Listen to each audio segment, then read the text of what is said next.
I applied undecided to my university, and during my freshman year, one of my professors made us all take a career aptitude test.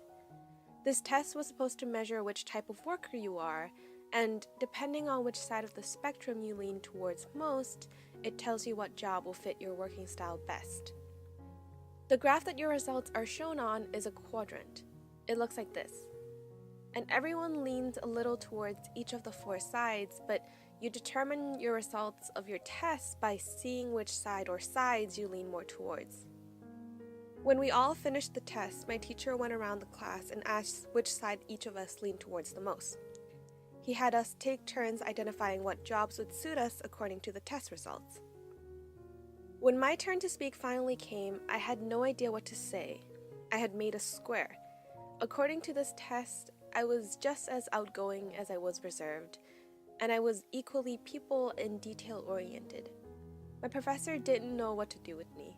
He couldn't give me an answer to what job best suits the kind of shape that I made, and just awkwardly moved on to the next student. And I wasn't at all surprised that this happened. I've been a square of a person my entire life. I've always been really interested in everything, and generally was pretty well-rounded when it came to my classes. I did pretty well in all of them, but was never the best at anything in particular. Always an all-rounder and never an all-star. Looking back at it now, I find the fact that I made a square in my test results really funny, but back when I was younger, I was really insecure about this. Everyone seemed to have their own thing. You were either sporty, bookish, intellectual, or creative. People seemed to have their niches, and I never felt like I did. It was like that scene in High School Musical when all the students sang "No, no, no, stick to the status quo," but I didn't have one to stick to begin with.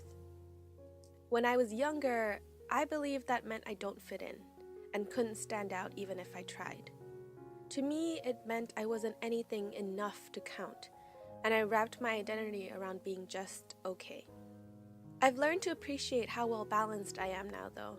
I think it makes me a very easily adaptable person. It means I can pretty much take on anything and get along pretty well with anyone.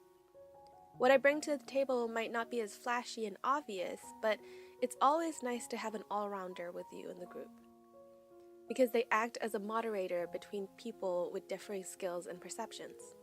For so long, I let this part of myself be seen as negative, and it wasn't until recently that I realized how great being a square can really be. I disliked how much of an all-rounder I was because I thought that you had to be an all-star to be the best, but if you ever want to achieve the best that you can, trying to accomplish that in a method that doesn't suit you won't get you there. Learn what works best for you. Don't disregard your skills. They are the essential tools you must use to accomplish what you want. Success isn't limited to the extroverts or the introverts.